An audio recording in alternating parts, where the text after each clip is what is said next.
Assalamualaikum warahmatullahi wabarakatuh. Perkenalkan, nama saya Saskia Puji Hartuti dengan NIM 060312829063. Tujuan saya membuat video ini untuk memenuhi ulangan tengah semester mata kuliah pengembangan media pembelajaran ekonomi dengan dosen pengampu Ibu Dewi Pratita SPD MPD. Baik, untuk topik materi media pembelajaran sederhana, saya mengambil materi konsumsi dan investasi. Dan nama ide media pembelajaran sederhananya yaitu EKOSIM, Simulasi Ekonomi Konsumsi dan Investasi. EKOSIM ini adalah media pembelajaran berbasis simulasi interaksi yang mengajak siswa untuk mengambil keputusan dalam pengelolaan sumber daya keuangan melalui dua aspek utama, yaitu konsumsi dan investasi. Dalam permainan ini, siswa akan diberikan modal virtual dan menghadapi serangkaian situasi ekonomi, misalnya fluktuasi pasar, kejadian yang tak terduga, atau intensitas pemerintah yang memengaruhi pilihan konsumsi maupun investasi mereka. Tujuannya adalah agar siswa memahami dampak jangka pendek dan jangka panjang dari keputusan ekonomi secara praktis. Nah, tujuan pembelajarannya yaitu memahami konsep dasar konsumsi, investasi, dan dampak terhadap perekonomian, menjelaskan trade-off antara konsumsi saat ini dengan investasi yang untuk masa depan, dan yang terakhir mengasah kemampuan analisis, perencanaan, dan pengambilan keputusan ekonomi secara realistis. Untuk perumusan skema permainan yaitu menentukan alur permainan dalam beberapa putaran, di mana tiap putaran itu mewakili periode, misalnya kuartal atau tahun ekonomi. Terus menyusun skenario dan peristiwa ekonomi acak yang mempengaruhi nilai modal, misalnya kritis ekonomi atau kenaikan suku bunga. Bisa jadi juga bonus investasi.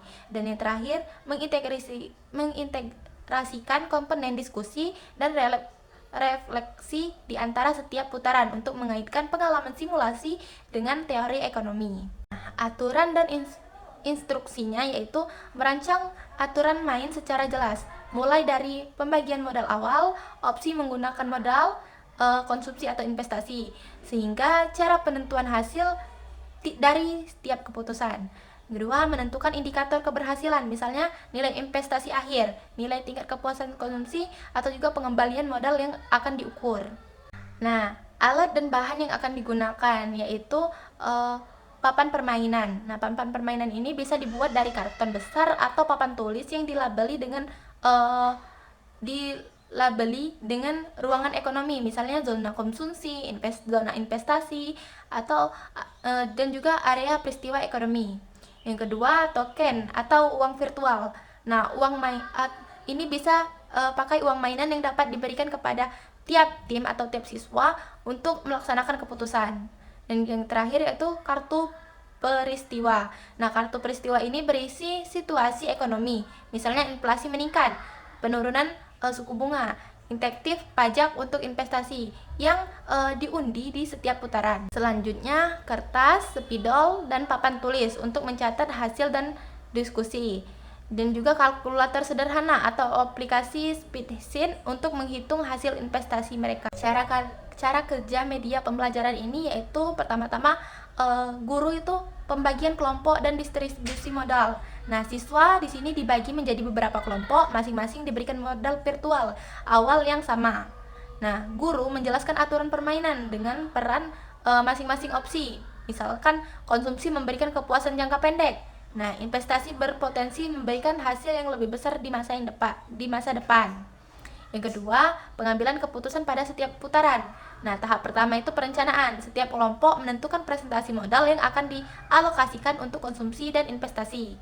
Yang kedua itu tahap eksekusi. Nah, kartu peristiwa ekonomi ini diundi secara acak untuk memenuhi kondisi pasar dan nilai modal. Nah, tahap evaluasi. Nah, siswa mencatat perubahan modal mereka berdasarkan keputusan yang diambil dan efek dari peristiwa ekonomi tersebut. Nah, yang ketiga, diskusi dan refleksi.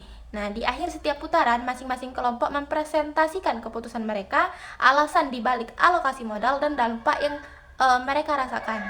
Nah, guru memfasilitasi diskusi untuk mengaitkan pengalaman simulasi dan konsep-konsep ekonomi seperti resiko, peluang, dan keseimbangan antara konsumsi dan investasi. Nah, untuk yang terakhir penilaian akhir. Nah, hasil akhir dari setiap kelompok, misalnya tuh total nilai bunga atau modal itu, dan juga tingkat kepuasan ekonomi itu dianalisis, dan juga umpan balik yang diberikan untuk menyoroti strategi yang berhasil dan hal-hal yang perlu diperbaiki. Nah, adapun kelebihan dan kelemahan pada media pembelajaran ini. Kelebihannya interaktif dan realistis. Nah, di sini meniru dinamika pasar ekonomi dengan berbagai skenario sehingga siswa dapat memilih konsekuensi nyata dari keputusan ekonomi. Yang kedua, meningkatkan pemahaman konsep. Nah, menghubungkan teori dengan praktik simulasi memungkinkan siswa memahami trade-off antara konsumsi dan investasi. Yang ketiga, pengembangan keterampilan analitis. Nah, siswa belajar mengumpulkan data, menganalisis hasil, dan juga membuat keputusan strategis berdasarkan situasi ekonomi yang berubah. Nah, yang terakhir yaitu kolaboratif. Nah, pemain kelompok mendorong diskusi, kerjasama, dan perdebatan yang konstruktif antara siswa. Nah, adapun kelemahannya yaitu pertama itu waktu persiapan dan pelaksanaan. Untuk merancang dan menguji simulasi yang kompleks memerlukan persiapan yang matang dan waktu yang cukup.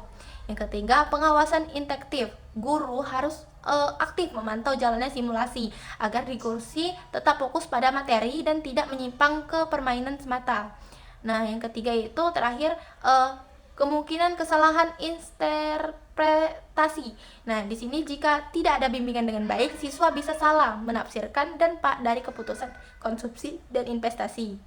Nah, untuk implementasi di kelasnya yaitu pertama-tama itu guru memaparkan teori dasar tentang konsumsi, investasi, dan prinsip ekonomi terkait sebelum memulai simulasi. Yang kedua itu permainan dilaksanakan selama beberapa sesi untuk memberikan ruang bagi perbaikan strategi dan pemahaman yang mendalam. Yang ketiga yaitu setelah simulasi dilakukannya sesi evaluasi untuk mendiskusikan hasil strategi yang digunakan dan pembelajaran yang didapatkan. Yang terakhir itu hasil simulasi dan partisipasi siswa dapat dijadikan salah satu komponen nilai praktikum dan atau nilai tugas proyek mereka. Nah, dengan pendekatan ekosim, siswa SMA tidak hanya diajak memahami teori konsumsi dan investasi secara mendalam, tetapi juga belajar membuat keputusan ekonomi yang realistis melalui pengalaman praktik yang menyenangkan dan interaktif. Mungkin itu saja ide yang saya paparkan. Lebih dan kurang saya mohon maaf. Wabillahi taufiq wal hidayah. Wassalamualaikum warahmatullahi wabarakatuh.